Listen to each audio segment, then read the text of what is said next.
নৃত্য দেখেন। সজি একটু ঘুরে ঘুরে দেখেন, সবার যেভাবে বইছো অন্যদিকে ঘুরে বইছো।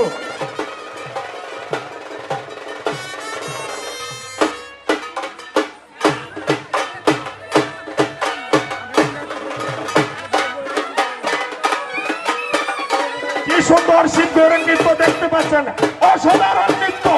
আমাদের বিমল বাবু, সাংবাদিক বিমল বাবুর শিবগৌরী নৃত্য দেখতে পাচ্ছেন, অসুন্দর, অসাধারণ।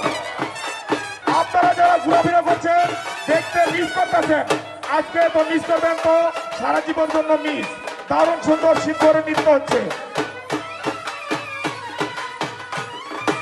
আমাদের পরবর্তী আকর্ষণ আমাদের কমিটির দলকে আমি অনুরোধ জানাচ্ছি দ্রুত তাড়াতাড়ি মঞ্চে উপস্থিত থাকার জন্য।